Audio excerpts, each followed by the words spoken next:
When I think of the early days of the PlayStation 4, one of the first games that I think of is The Order 1886. The Order 1886 was announced at Sony's 2013 E3 press conference and was going to be developed by Ready at Dawn. Founded in 2003 and composed of former Naughty Dog and Blizzard employees, Ready at Dawn was one of the smaller studios working under PlayStation at the time. They were best known for their work on PSP games such as Daxter, God of War Chains of Olympus, and God of War Ghosts of Sparta. They did a wonderful job working on these existing IPs, but for the first time, this team was going to be given the chance to make their own game. And what they landed on was The Order 1886, an alternate history game set in London. The game would feature the main characters, the Knights, who protect from the half-breeds. The half-breeds are humans who mysteriously turn into werewolf creatures, referred to as lycans. People were immediately very excited. Not only was this a unique and exciting new IP, but it looked truly next-gen. The graphics shown off were stunning, and even watching this trailer back now, it still holds up. Over the next 2 years, Sony continued building hype, leading towards a February 2015 release. Unfortunately, as the game got closer to launch, there was a major controversy. Before the game's official release, a full playthrough leaked online. The problem? The leaked video featured the entire game, and the video was only 5 hours long.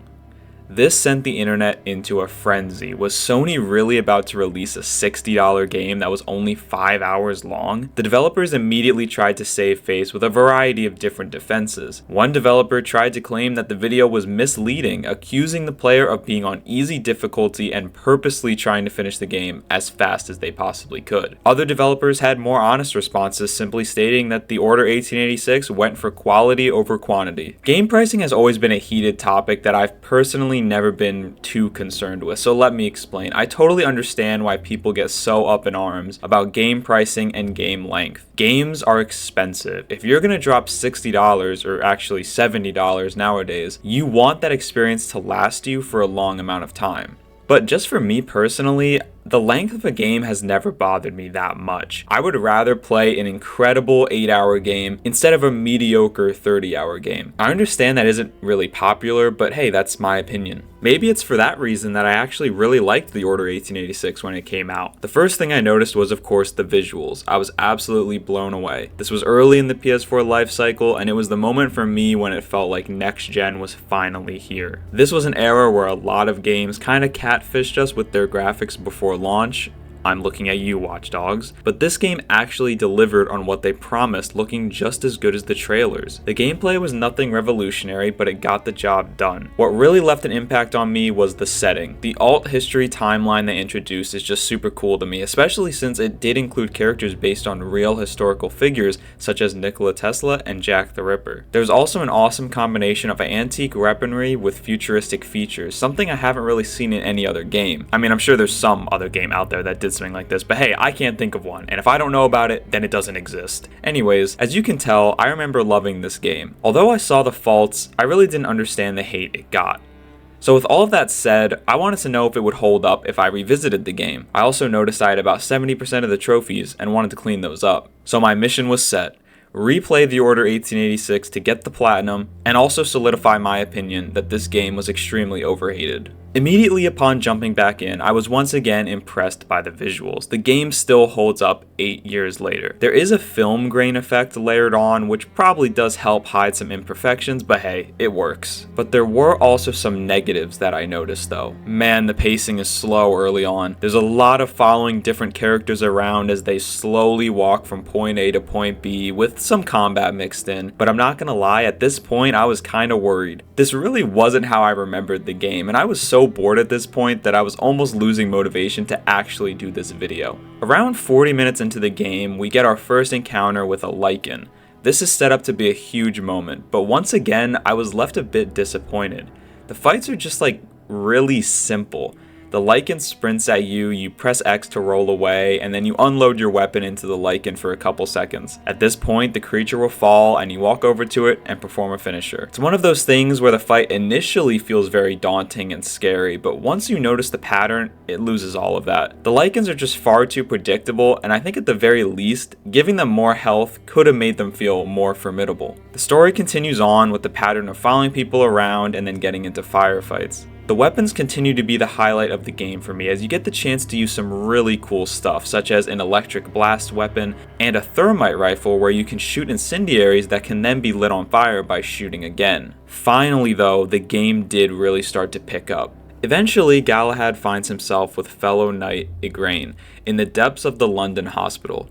Here they encounter a Lycan, and for whatever reason, he's significantly more powerful than all the others.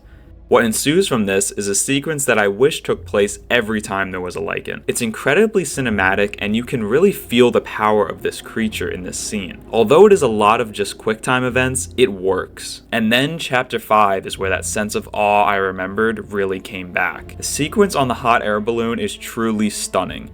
The entire level is a rush as you sneak through the ship taking out enemies, and there are some great gunfights in this mission, all culminating into one of my favorite scenes in the game. It's too late. Sebastian? Fred. You don't have to do this. This death of Percival sends Galahad spiraling as he loses trust in those around him. He defers away from the other knights as he goes on a mission to find out what is really going on. Also, I just thought this was really funny. Galahad has a little Batman moment here. Where is she? I feel it's at this point that the story finally starts to take some risks. As the main character begins to question everything around him, so too does the player. Galahad makes an unlikely alliance with Queen Lakshmi. Her character is based on a real historical figure who was a leader during the Indian Revolution of 1857, which I think is super cool. In this game, Lakshmi leads the very rebels the knights were trying to take down, but she is able to convince Galahad of a new true enemy, the United India Company. In the end, it's revealed that this company has been harboring vampires. As Galahad desperately tries to tell the others of his findings, they don't believe him and instead see him as a traitor. Everyone he trusted turns on him in the end, including one of the main characters, Lucan, who is revealed to be a Lycan himself. Galahad ends up killing Lucan, and the story of the Order 1886 is complete. In the end, Galahad is deemed an outcast and banished from London. It's not necessarily a revolutionary story, and you can see most of it coming, but it was still effective and kept me engaged the whole way through. The game ends with a post-credit sequence that is clearly meant to tease a sequel. As Tesla begs Galahad to come with him out of the city, Galahad says he will instead join him shortly. It's at this point Galahad says the line, "I'm Galahad no more," officially cutting his ties with the knights and leaving us with a cliffhanger. With the game complete and all of the collectibles found, the Platinum Trophy was mine, and now I was left to reflect on my experience and how it compared to what I remembered. Overall, I enjoyed my second playthrough of the Order 1886. At the same time though, I can see why this game got so much criticism when it was released. A lot of people like to call this one just an interactive movie, and at times it does feel that way. There's a lot of QuickTime events and a lot of following characters around. I feel like this is something that was a little more common in like the PS3 era, but to see it in a game that was supposed to be a true next-gen experience was disappointing for many. And nowadays, this style of game is even more frowned upon. Personally though, I've never had a major issue with this style of game.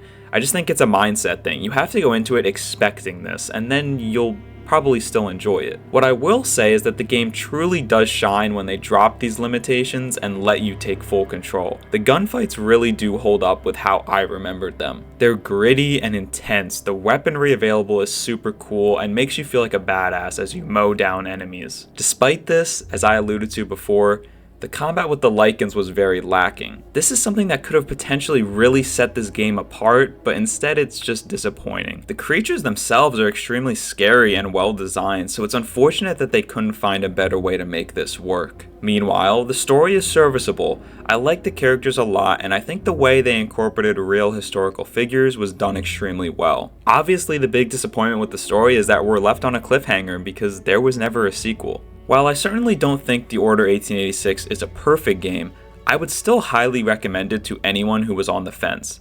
The whole $60 controversy, that's not relevant anymore as the game now sits at $20 on the PSN store and you can probably find it even cheaper elsewhere. When I look at The Order 1886 as a $20 game as opposed to a $60 one, I'm much higher on it. Although the game is very short, the time you spend with it is incredibly polished and well put together. The visuals alone really do make it worth playing, honestly, even today, and I think that's why I liked it so much when I initially played it. As I mentioned before, this was early in the PS4 lifecycle, so playing a game like this was honestly pretty mind-blowing. Combine that with my previously mentioned acceptance of shorter games, and I can see why I didn't agree with the initial criticism. Going back to it now though, the cracks did begin to show. It's clear Ready at Dawn had good ideas with this game, but I think they just focused a little too heavily on visuals as opposed to fleshing out the gameplay. In the end, The Order 1886 was just never able to shake off that initial negative response. The negative perception at launch made the franchise something that Sony was not interested in fleshing out further. Sadly, I feel confident saying we will never get that sequel the cliffhanger alludes to. Sony currently holds rights to the IP, meaning it would be on them to greenlight a second game. And even if Sony did want a sequel, Ready at Dawn would not be the developer, as they've gone down a much different direction. They were acquired by Oculus in 2020 and have been a VR studio ever since. It's unfortunate that we'll never see this story continue. I do think the sequel could have been absolutely incredible, assuming they addressed all the criticism. At the end of the day,